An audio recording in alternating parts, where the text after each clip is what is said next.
So hello everyone and I welcome you all to NEET Rank Plus channel। NEET 2024 के application forms आ गए हैं और आपको इसको भरने से पहले जो मैं इस वीडियो में चीजें बता रहा हूं उसको इंश्योर कर लेना है, बिकॉज अगर आपने एक भी गलती कर दी तो फिर वो आपका एप्लीकेशन फॉर्म जो है ना वो कैंसिल हो सकता है। अनफेयर मीन में भी आपको ट्रीट किया जा सकता है। तो इस वीडियो को पूरा देखना है, छोटी सी वीडियो में सारे इंपॉर्टेंट पॉइंट्स को मैं कवर कर दूंगा। सबसे पहले बात करते हैं कि पेपर आप कब से कब तक फिल कर सकते हैं अपना एग्जामिनेशन फॉर्म। तो 9 फरवरी से 9 मार्च 2024 तक आप फिल कर सकते हैं 5 बजे तक।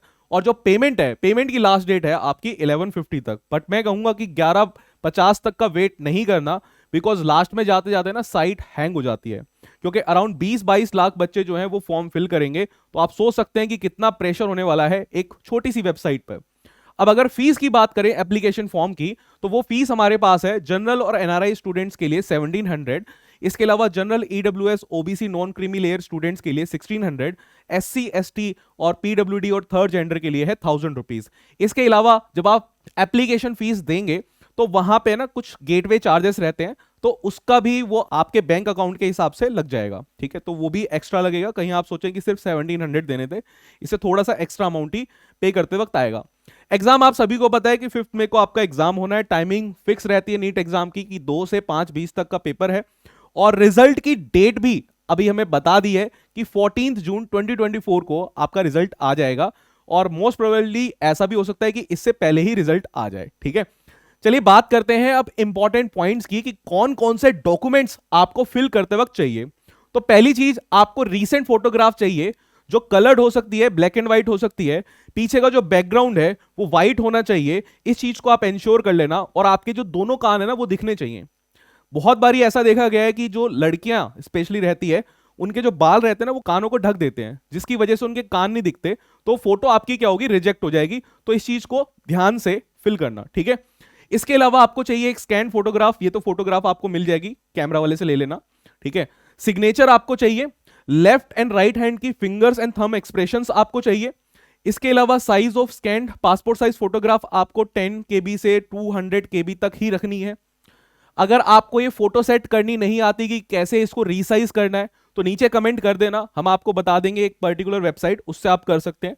माइक्रोसॉफ्ट पेंट से भी आप इसको सेट कर सकते हैं।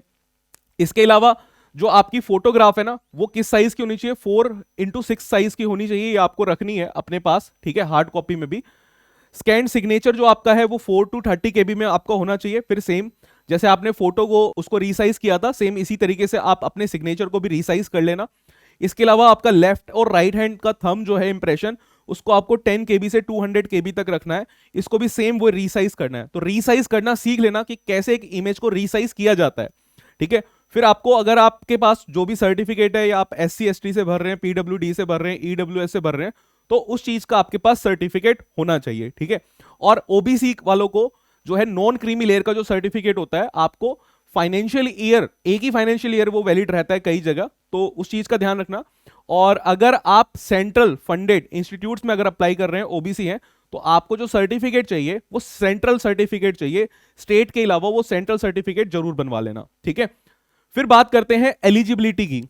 तो अब जब आप फॉर्म फिल करेंगे, आपको यह पता होना चाहिए कि कौन कौन फॉर्म फिल कर सकता है। मिनिमम एज जो होती है ना वो 17 ईयर्स है। मैक्सिमम एज नीट एग्जाम को फिल करने की अब तक कोई नहीं है। तो आप ये इंश्योर कर लेना कि आपका जो डेट ऑफ बर्थ है ना 31 दिसंबर 2007 से पहले का हो।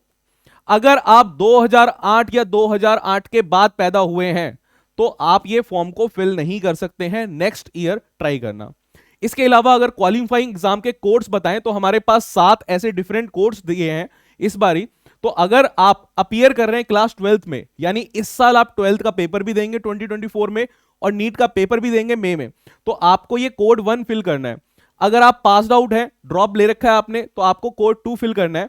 और अगर आपने कोई degree, pre degree examination qualify कर रखा है, तो आपको कोड 3 फिल करना है। कोई प्रोफेशनल एग्जामिनेशन क्लियर कर रखा है तो 4 भरना है। फर्स्ट ईयर में अगर आप हैं तो 5, फर्स्ट और सेकंड ईयर दोनों वाले 5 भर सकते हैं। अगर आपने पास कर रखा है BSc तो 6, और कोई अदर कोर्सेज हैं जो यहां पर वैलिड है तो उसके लिए आपको 7 कोड भरना है। अपना कोड ध्यान से भरना, अदरवाइज UFM में आप आ जाओगे, बाद में एडमिशन आपका नहीं होगा। और इसमें स्पेशल चीज ये रहती है कि लेटर भी, मतलब जब आप काउंसलिंग में जाएंगे ना, वहां पर भी अगर आपने कोई गलती कर दी तो मतलब फिर भी आपका कैंसिल हो सकता है कैंडिडेचर। तो इस चीज का ध्यान रखना है, इसका स्क्रीनशॉट ले लेना, इसकी पीडीएफ आपको हमारे टेलीग्राम चैनल पे मिल जाएगी, तो वो भी ध्यान रखना। अब बताते हैं डे ऑफ एग्जाम पर आपको किस किस चीजों का ध्यान रखना है। जिस दिन आपका एग्जाम होगा 5 मई 2024 को, तो 2 से 5:20 का टाइम है, 3 घंटे 20 मिनट का एग्जाम होता है। और 1:30 बजे जो है आपकी लास्ट एंट्री होगी एग्जामिनेशन सेंटर पे। 1:30 बजे के बाद अगर आप गए तो एंट्री कोई नहीं होगी, तो ये चीज ध्यान रखनी है आपको, ठीक है। सीटिंग ऑन दी सीट जब है आपके पास 1:15 से या उससे पहले भी स्टार्ट कर देते हैं आपके पास। इंस्ट्रक्शन एडमिट कार्ड चेकिंग जो है वो आपकी 1:30 से 1:45 तक लिखा हुआ है। डिस्ट्रीब्यूशन बुकलेट का जो है 1:45 तक बुकलेट डिस्ट्रीब्यूट हो जाएगी।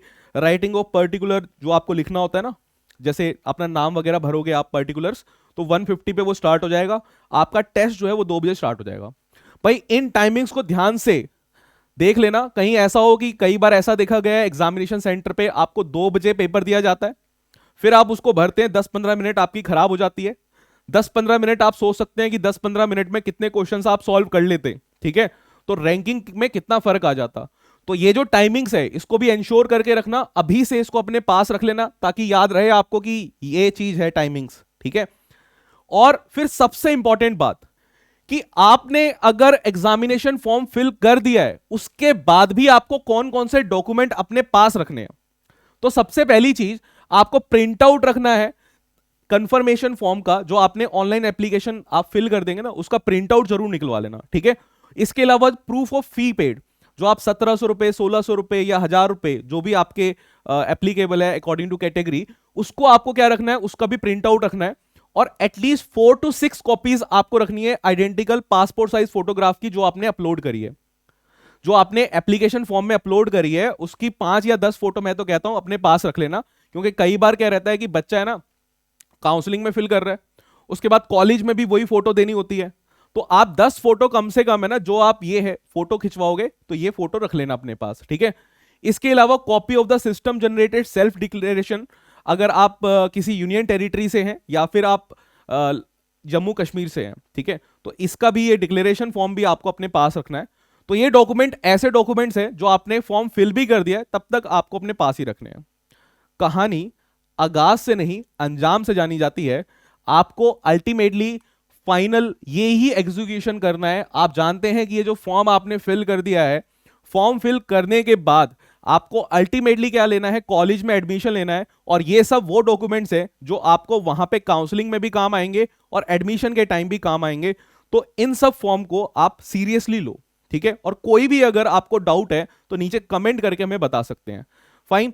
और कोई भी अगर आप अपडेट मिस नहीं करना चाहते हैं नीट 2024 के एग्जाम के बारे में, तो आप हमारे टेलीग्राम को ज्वाइन कर लेना।